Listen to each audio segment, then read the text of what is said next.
You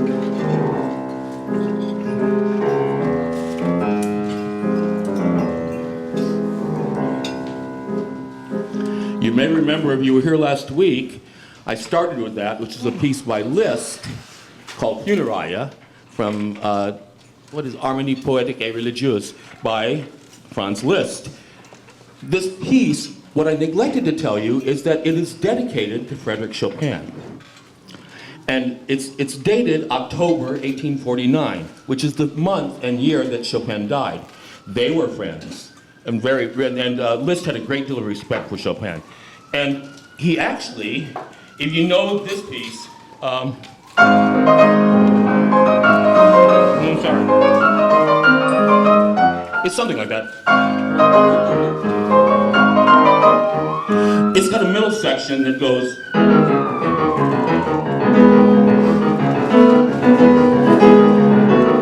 Which Liszt actually imitated or made his own version of in the middle section of the Funeraria.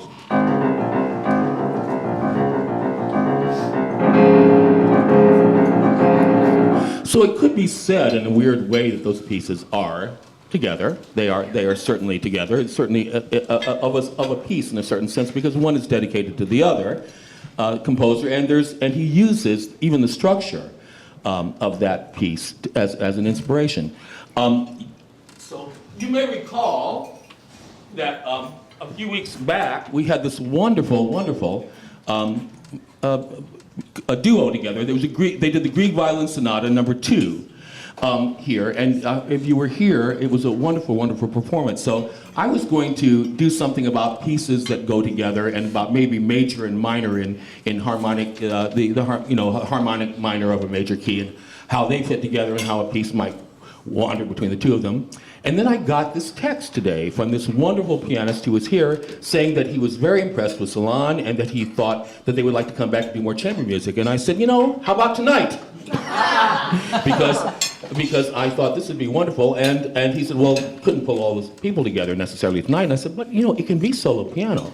So I invited him, and he stepped right up, and he's going to do two wonderful pieces by Chopin that are in a sense together as well, because they're right in a row.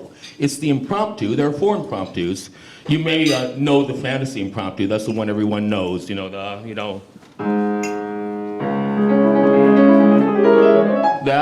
That's actually posthumous. It was published after Chopin's death, but it was the first one written.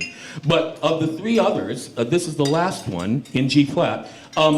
Minor, and it's the impromptu, and then he's going to follow that with a piece that I also talked about here at great length, the Ballade of Chopin in F minor. Ballades are these really expansive pieces with lots of themes and greatly developed themes.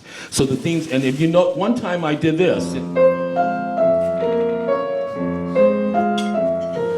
And you might remember Barry Levitt and several other pianists helped me out. I wrote it out as a chord chart, and then they all played it as a jazz piece and improvised on those changes of Chopin, which you'll hear that Chopin himself kind of does. That theme comes back 3 times, and each time, well, 4 if you count the first repeat, but each time it's more and more filigreed and more exaggerated and more extensive in its arrangement.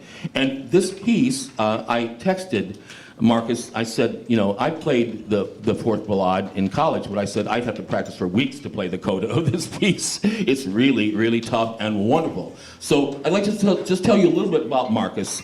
His name is Markus Kaitila. He's born in Helsinki in 1992, and he started playing the piano at the age of 6. He's currently studying at the Aaron Copland School of Music at Queens College, City University, New York, with Professor Nina Lelchuk. I hope I pronounced that right. As a soloist, he's performed with orchestras all over the place under many conductors such as Tom Chen and Charles Nadick. In June of 2013, he won the Kohler Osbar piano competition in Duisburg, Germany. He's won first and second prizes in national chamber music competitions, remains an active and widely experienced chamber musician. Besides giving concerts throughout Finland, Markus has appeared extensively in Europe and the US in Salzburg, Austria, Belgium, Paris, Ruhr, Germany, Budapest, Montepulciano, Italy, and the Netherlands, Sweden, the UK, as well as Manus Concert Hall, the Front Concert Hall, and Carnegie Hall here in New York. He received the Stephen Scheibel and Darren Wilta scholarship to attend Music Academy of the West Solo Piano Fellowship Program in Santa Barbara, California in summer 2015.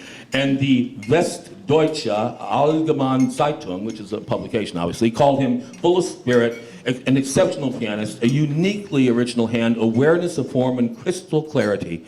Romantic salon culture at the highest level. I loved that, so I had to include it. So I invite you to join me in having a great time listening to two pieces by Frédéric Chopin for our salon.